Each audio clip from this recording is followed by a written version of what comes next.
Get your upgrades as soon as possible. I will teach you how you get the best weapon upgrades very soon, as well as some armors that you might want to get. Stay tuned for that. What's up, guys? I'm Franky Boy on this channel, covering everything regarding open world games such as Ghost of Yōtei, The Witcher, and Assassin's Creed. And first thing first, we're gonna start with the weapons. So there's many ways to upgrade your weapons, and it depends on the type of weapon. We have the melee weapons, which you can upgrade at your father's forge right here, and you simply need some material to do so. Well, maybe you're asking yourself, where can I get this? We will come to that now.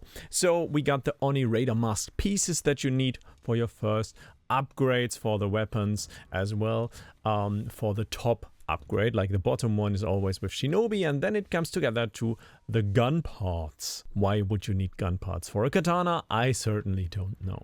So the Shinobi masks, they are granted in Ishikari Plain, so simply go to that region, unlock it as soon as you wish your second upgrade for the katana, go there and do so. Farm some of these masks. They will be represented in your inventory as well if you scroll down. So as you can see, I did a lot of Ishikari Plain on this save game. I finished the game already, but I went back to an older one to show you that upgrades, because at one point you can't interact with the forge anymore. Well, that was no spoiler, but it's just like if you have all the upgrades, it says, yeah, explore. Second one is of course the Shinobi Steel, and you can see where it can be found in the Teshio Ridge, so you need to unlock that second region. And my recommendation would be to actually unlock both regions as soon as possible, farm some Shinobi Steel, farm some of the masks, and then get the upgrade, and yeah, then you will rock, of course, with those stronger weapons, because you can see like the first upgrade is actually granting you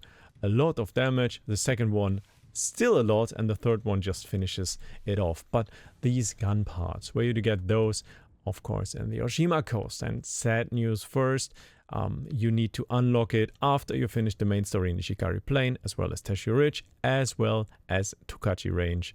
So finish all of these, of course the Yota Grasslands as well, and then you can go to Oshima Coast and farm that there. So quite a few steps, very end game, I would say.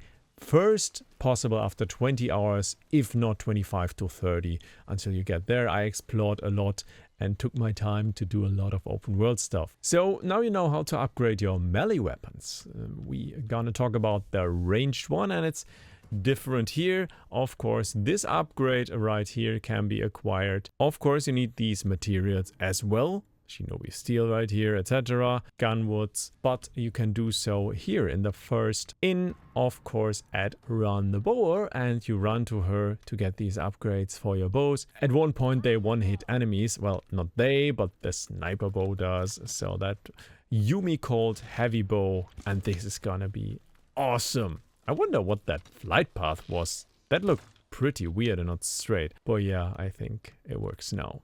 Besides that, you of course always can like go into your inventory, go on that item, see the upgrade, press that show on map, and if you got the stuff, if you got the coin, you can simply teleport there.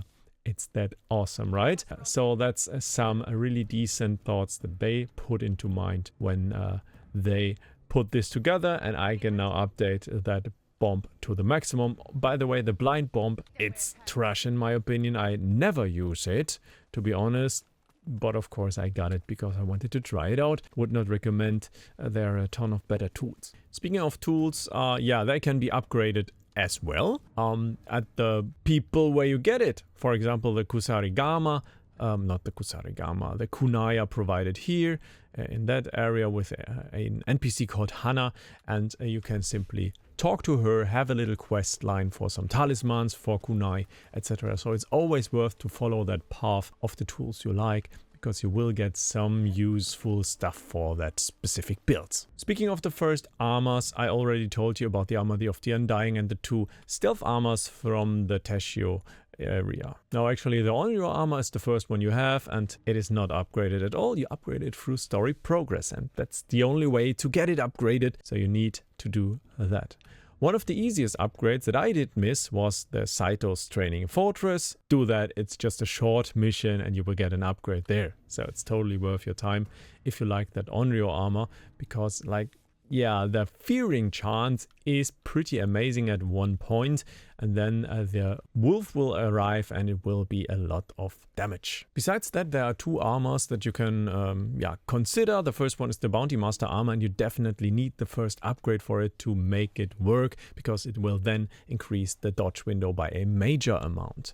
So acquiring it, I already told you, I think 3 times, is like the Yōtei's Shadow in, and there you go to the bounty board. Simply complete all of the bounties and then of course upgrade it here at the forge with Ginji. You of course need to unlock Ginji as well, and then he provides the gear upgrades. The first one is only coin, second one bamboo. You can see I can instantly upgrade it to the max, and yeah, that's great. I wouldn't recommend upgrading the mercenary one, and this one is my recommendation for boss fights if you manage to do the perfect parry. If you're like me and do not, get the armor of the Undying, which I showed you in yesterday's video, or Taro's armor, which is simply like an easy one, I would say, right?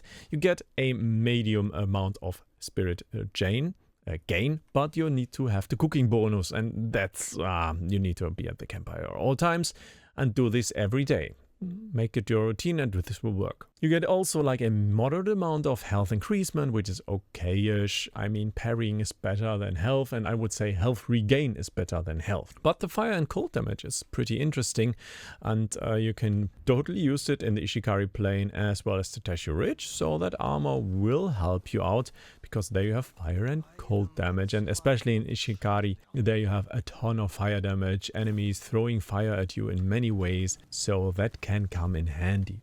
How do you acquire this one? Oh, it's pretty random. So it's called Taro's armor. Why is that? You get it from an NPC called Taro, and you meet him around the area. Simply browse through the area and he will sometimes appear. Yeah, he will have a little camp, but like a normal camp, not a real campsite that you can travel to. So not something like this one where a bounty was. In fact, the first bounty that I ever did in this game. Quite funny to get back after 50 hours. I found him over here, I think at this river, when I walked back from this one. Yeah, pretty sure. He can appear everywhere, and it's sometimes a little bit random, even at an inn or so.